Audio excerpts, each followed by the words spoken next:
diverse audience on here. We have a lot of people that have been around the campfire. They understand a lot of the terminology. Maybe they've been studying, money and investing for several years. We also have a lot of people on here right now that are brand new. Maybe they just heard about BYOB. They're just starting to learn how to take back control of their money, financial education, alternative investing. So we have some basic terms. So anytime we mention anything about BYOB or IBC today, we're talking about the infinite banking concept, which flatly put is a way to flow money. It's a different way that money flows. And what we do is we use a specially designed and engineered whole life insurance policy to take advantage of uninterrupted compounding tax-free guaranteed returns for the rest of our life.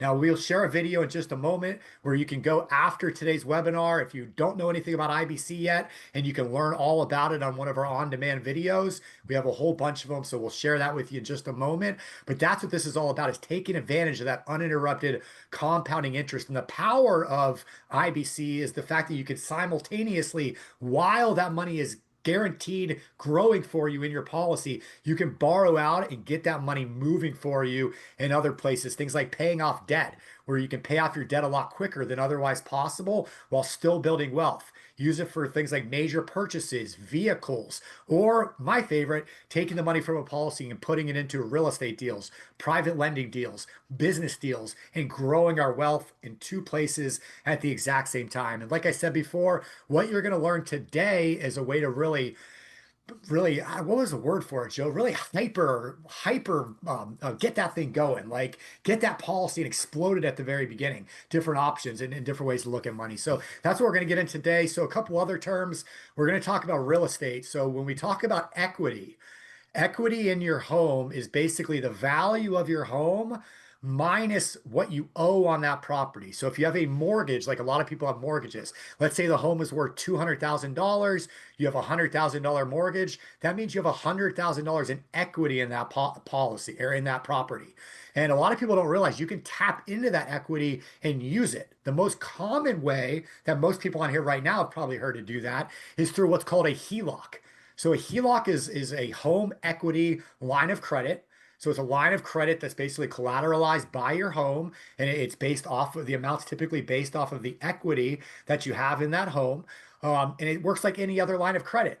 But what CMG, Harrison, and Greg have done is they've created a way for you to combine your mortgage and your HELOC essentially, along with everything else you're doing in your financial life, into one product. And that's what we're going to talk about today in the all-in-one mortgage. So I just want to share a couple of those kind of basic terms. Harrison, Greg, are there any other things maybe we should set up now? It's like a glossary of terms that we should mention real quick. What do you guys think? I mean, you kind of hit the nail right there on the head. Appreciate you kind of giving everybody a little bit of a breakdown on what the product is. So yes, it is the combination between your mortgage and a HELOC, this line of credit. But actually, more importantly, it's also your checking account. This is the account that your income goes into. This is the account that your expenses go out of. You used the word hyper just a second ago. When I talk about this product, we word hyper efficient because even in the times in which you're going to spend your money, you are still letting that money work for you. It's just sitting somewhere else, your bills or so on. So you kind of hit the nail on the head. HELOC is also, the shorter term for home equity line of credit. I mean, we call it the all-in-one or AIO. Well, so with that being said, Harrison, we can kind of turn it over to you. I know you prepared some different slides to get things started today, and we'll roll from there with it. Yeah, no, that's beautiful. I'm going to share my screen and kind of go add to a PowerPoint, or do you want to share your screen and keep it on your screen? Yeah, go right ahead. I'll let you control it. Beautiful. Should have Let me full pull that power to do up. that. And while you're pulling that up, just so everybody knows, over in the chat box, it gets moving pretty quick sometimes when we ask questions. So any questions, put those in the Q&A section at the bottom of the screen. There's a little Q&A box. If you click that, ask the questions. We'll either answer them via typing, or we'll answer them out loud if it requires more of a response.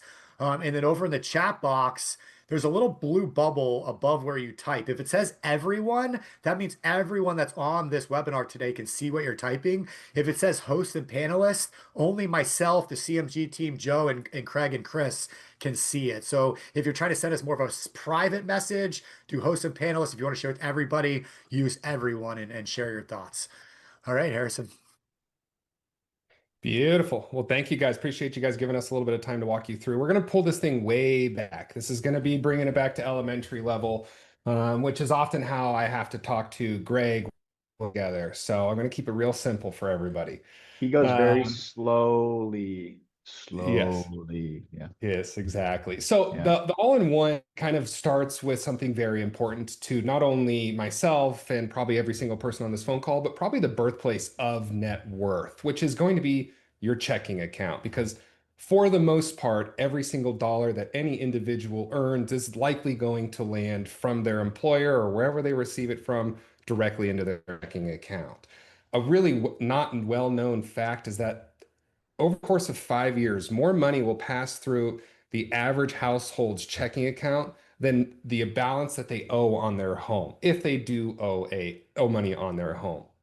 However, the thing that most people don't realize is that they don't make anything on that checking account. Yeah, you might be lucky, you might make 0.01%. Heck, you might be in the 0.01% and make a quarter of your checking account. That money just sits there doing almost nothing for you and doing everything for the bank.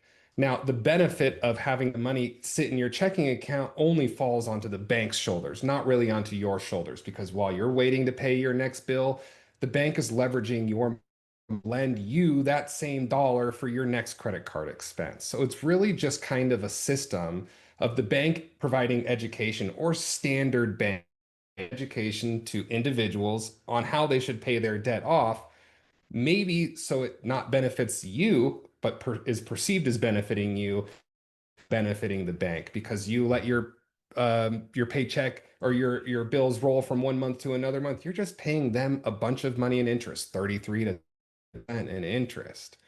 And so having money sit in your checking account doesn't really do anything for you. It does everything for the bank. So that's the concept of where we want to start with. Think about your checking account, and there are so many different avenues that your checking account doesn't have access to do. Now, all-in-one product takes advantage of that checking account. So instead of your money every single month just sitting in your checking account, waiting to pay your that money, lazy money, is going to be put to work. Instead of it being in your checking account, it actually gets swept with this product physically without your influence, other than in Texas, and there's just small level of regulations there, but I can get into that later. Uh, Automatically moves from your checking account while you're waiting to spend your money into your mortgage balance. And that's kind of the benefit, this sweeping functionality of this product that allows for people to take hyper efficient use of their mortgage. Now, as they earn their income, it goes into their bank over here, Wells Fargo, Chase, etc. We are going to be changing this bank to this institution that we partner with, and that money is going to sit in your checking account until 11:59 every single night. So when you earn money, you'll into your bank account, you'll see your checking account and you'll see your line of credit. At the end of the day, all this checking account does, is it sweeps money from your checking account against your mortgage balance. You still have access to it. It's just taking advantage of this account and the usage of your money moving from your checking to your mortgage. And the reason why we like to do this is your payment on your home is only based off of what you owe in this product. Whereas in a 30-year mortgage, it's based off what you borrow. So for example, let's kind of look at this in most likely every person scenario right now. You guys bought a house during COVID for $300,000 or $400,000. That home's now $500,000 or $600,000, and you have a $250,000 mortgage. Well, your mortgage balance at the time might have been 300,000, but now you owe 250. Your mortgage payment has not changed. And in many instances, it's possible that your payment has actually gone up. Now, that's likely because of taxes and insurance, but you're always making payments based off of what you borrowed at the time that you closed on your home purchase. Throw that concept out the window. This flips it on its head. As you balance down, your payment is only going to be based off of what you owe. So you could imagine that if you owe 300,000 and now you owe 250 and your payment has changed by $400 or $500 from where you started to today, that $400 that you're not spending anymore, some inherent new expense. You're not going to go one day, oh, we're saving $400, so let's go put $400 towards groceries or to dinners every single month. Most households, most people, when they're saving a dollar, aren't increasing their expenses for every dollar that they save. If you do, maybe this product isn't the right one for you. And maybe there's a mindset shift that we can change with something like that. But for this product specifically, as you're saving more money monthly, that means your mortgage balance is going down at a faster and faster rate. Hyper efficiency use of your dollars.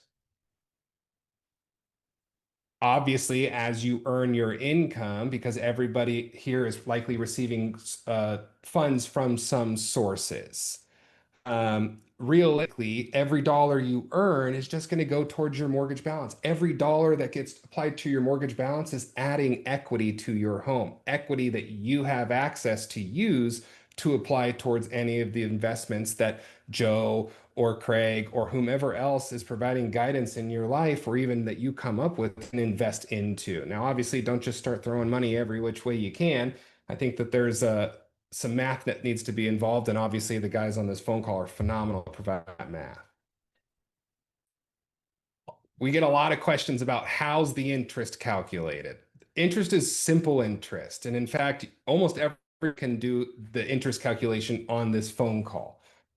We make it a little easier when we pull up a calculator, but all this is doing is it's taking your balance at the end of every single day, multiplying it by the interest rate, and then it divides it by 365. So realistically, you can do this calculation on the first day of the month to the second day of the month to the third day based off of your balance. The easier way of doing this is just take your approximate mortgage balance, multiply it by your interest rate, and divide by 12. Now, it's not perfectly accurate, but it's good enough to give you a general understanding on what that payment would be at. It's not, it's, Harrison, yep, yeah. why doesn't the bank do it that way? Why doesn't the bank divide it just by 12? Why do they specify out on a daily basis? That seems tedious. Why would the bank do that? I mean, so the banks really, so the benefit to the bank in this program isn't necessarily the total interest that they make, like a 30-year mortgage. 30-year mortgages, I think every single person here should take a look at their amortization schedule on their mortgage. You guys will spend about 27% of total interest in just the first 5 years. So the benefit of to the bank for a product like this is that you're currently over here on the path to spending $400,000 in interest that the bank isn't receiving. Yeah, well, if they had your mortgage, they could receive that money. Well, they want to provide this product to help people get out of debt because they know that when people get out of debt and they want to better their lives, it comes with finding other financing solutions. I want to start a business. I need to buy a vehicle. I need to go to school. There's other ways that you can build a relationship with these individuals that go above and beyond just doing a 30-year mortgage. So the reason why the bank utilizes a program like this is to provide benefits to the consumer, because we and the bank and most people in business believe that if you do a good job and that job and the you save somebody money, we're confident that that's going to bring that business back. And that's kind of the main reason why we have offered this product. Hopefully that answered your question. Yeah, Again, we talked about it just a moment ago. So obviously, while you're putting your money into your account, it's just sitting against what your balance. A lot of people say, "Well, why I could do this with a normal 30-year mortgage. Why don't I just apply extra money towards my normal 30-year mortgage?" And my question to you would really be, why aren't you applying it towards your 30-year mortgage right now? Yes, you could, but you're just locking up all of your equity in the home, and then you need to pay to have access to it, and it's not reducing your interest expense. It does reduce the total amount of interest you pay because you pay your home off faster, but you're not fixing any of that. It's not bringing you any closer to hopefully that next goal of paying off the other debts and building up a little more of a generation, not only you and your family, but your kids to come. So this is kind of a concept and a proven instrument that realistically allows for people to build wealth and maybe do it in a way that allows for them to achieve it faster. And I think that that's just a really amazing concept at the end of the day, is that I'm patient. I want to have the things that I do happen as fast as possible. If I can turn my goals from 5 years into 3 years, or from 3 years into 2 years, saving time, and I'm building something that otherwise I wouldn't have been able to do in this limited amount of time I have. This loan, at the end of the day, this line of credit is a 30-year line of credit. It gives you access to the total amount of equity in your home of 80% for it. $500,000 value, $400,000 line of credit. If you owe 100 grand, you have access to $300,000 right out of the gate. That total line of credit is only going to be available. Well, the line of credit's available for 30 years, but the total amount, that 400,000, is going to be available in years. The remaining 20 years, that line of credit you have access to will decrease over time. Now, yes, I think we mentioned this last week, was talking at year 9, you could just refinance this and your value is 900,000 and take advantage of the higher line of credit. But this is just a way for us to get the loan amortized, which is why you're still going to receive this 1098, this mortgage interest form that you can then utilize on your tax returns to write off that mortgage. If you don't itemize it, and I'll let a CPA get into all of this, right now, if you went to go buy a motorcycle, you can't do anything with any of the mortgage interest cycle if you got a loan. However, if you paid for the motorcycle through this product from your equity, and now you're paying interest on that increase of mortgage balance, write off that mortgage interest and not need to indicate that that money was utilized for a vehicle or a motorcycle or so on. A little more granular data about what you would have access to at what time frames, kind of in a very specific way. Now the bank account. I've blocked out a lot of this stuff because I think that there is some personal information here. There's 2 different banking institutions that we partner with. I'll let Greg is in a second, but at the end of the day, 2 banking institutions we partner with are going to be Merchants Bank of Indiana, and then there's another one called North Point. Greg has a North Point one, but here we go. So this is my checking account and this is my mortgage. Clearly, I'm blocking out certain information. My check in this picture is showing that we had a bill come out of our checking account for $657. It shows a negative balance. Balance before in the previous day was $0. So, oops. What this does is that when I or my wife go to pay a bill, we want to pay money from our checking account to our Wells Fargo card, let's say. It pulls money from our line of credit in our loop down here and puts it into our checking account. It's putting it into a checking account as a negative number because that money is being sent out. If that money was coming in, this minus sign would no longer be there, and we would have a $657 deposit in our checking account. It would remain there at the end of the day until 11:59 tonight, where it would then go to 0 and our mortgage balance would go down by the $657. So when you get into your account, it's really very simple at the end of the day. You have this checking account that usually shows a balance of 0, and then you have your mortgage, which you want your money sitting. It's sitting against the balance of your home. Obviously, you have the ability to go into bill pay. You can move money with Zelle, look at your different accounts. You can transfer money from one all-in-one to another all-in-one. Just you have mobile deposit. Everything you have currently with your bank, you have with either of the banking institutions we partner with. If I had my debit card, which I guess I don't know why I'm searching for it because I shredded it, because every time you use your debit card, it's adding a balance to your mortgage. So to take advantage of the bank's free money, you can utilize cards that give you points. And as long as you pay those off at the end of every month, you can be really efficient with how you utilize these accounts. But if you did keep the like me, you can go to any ATM anywhere, and yes, it'll charge you that $5 surcharge. All you do is you come on here and you just request for get upwards of 5 reimbursed. ATM withdrawals on a monthly basis, which at the end of the day, I don't know if I've used the ATM 5 times in the last years, but if you are an individual that needs to use an ATM, there are some solutions for you.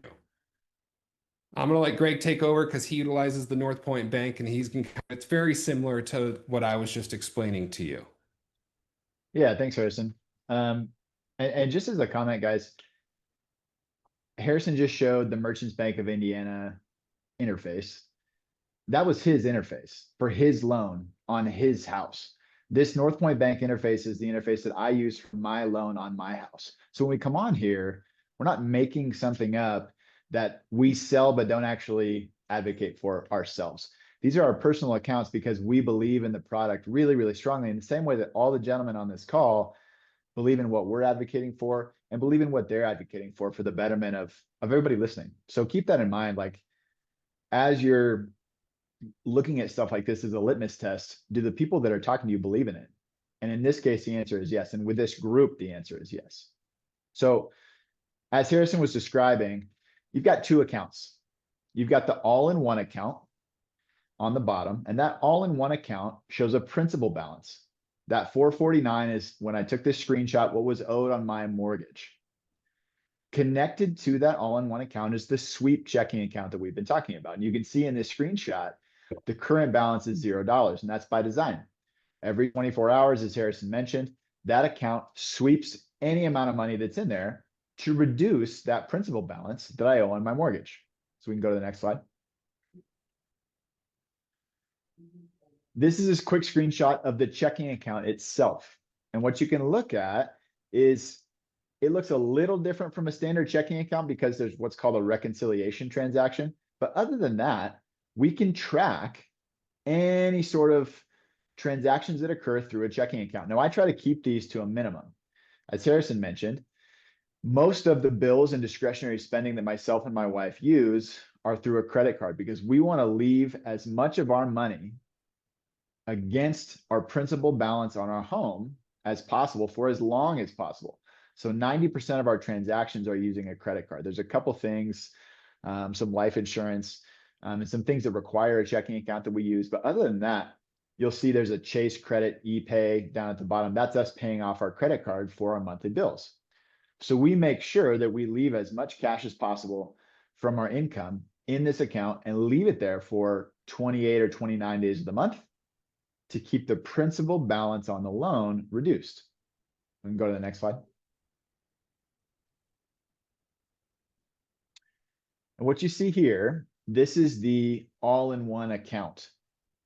This is the mortgage portion of the account, right? What it shows is a principal balance. My payment that's due on the 21st of the month, that payment is based on the daily interest from July. So from July 1st to July 31st, there's a daily simple interest calculation for each day based on my principal balance. They add all those up and they spit it out, and that's my payment. Now, currently, I think Harrison mentioned this last week, we don't have any fixed intro rates because right now it doesn't make sense to lock an intro rate. I happen to have a locked intro rate from COVID that will be expiring next year, but I'm still really excited about my all-in-one loan because regardless if my rate is 3.75 or 7.75, the velocity of my money paying down the principal balance on my loan still makes more sense than having a 30-year fixed amortized product. Is it more attractive with the lower rate? Sure it is. But is it more attractive in general with a 30-year fixed product? Absolutely. That's all we've got on this one.